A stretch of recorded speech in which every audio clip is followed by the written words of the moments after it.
2026 என்பது year of shock or year of surprise அப்படின்னு நம்ம சொல்லலாம்.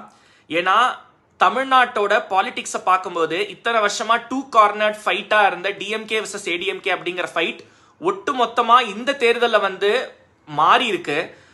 தமிழக வெற்றி கழகம், முதலமைச்சர் விஜய் அவர்களுடைய தமிழக வெற்றி கழகம் அப்படிங்கிற கட்சி தனிப்பெரும் கட்சியா உருவெடுத்திருக்கு. அவங்களால தனிப்பட்டு தனியா நின்னாலும் மெஜாரிட்டி மார்க்கை ரீச் பண்ண முடியலனாலும் தனிப்பெரும் கட்சியா இந்த 2026ல அவங்க உருவெடுத்திருக்காங்க.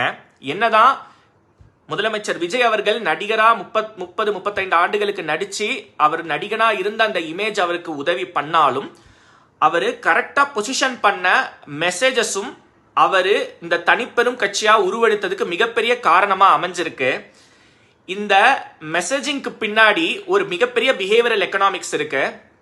அது மட்டும் இல்ல, அந்த பிஹேவியரல் எக்கனாமிக்ஸை வச்சு எப்படி ஓட்டர் சைக்காலஜியை இன்ஃப்ளூயன்ஸ் பண்ணி அந்த மக்களை பப்ளிக்கை தன்னோட ஓட்டர்ஸா முதலமைச்சர் விஜய் அவர்கள் தமிழக வெற்றி கழகம் என்ற கட்சி எப்படி அந்த பப்ளிக்கை தங்களோட ஓட்டர்ஸா இந்த பிஹேவியரல் எக்கனாமிக்ஸை வச்சு அவங்களோட மெசேஜிங்கை பயன்படுத்தி மாத்தினாங்க அப்படிங்கிறத இந்த வீடியோவில் நம்ம பார்க்க போறோம்.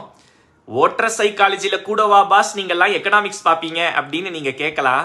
நான் காடு சைக்காலஜிக்கு பின்னாடியே எக்கனாமிக்ஸ் பார்க்கற வேண்டாம்.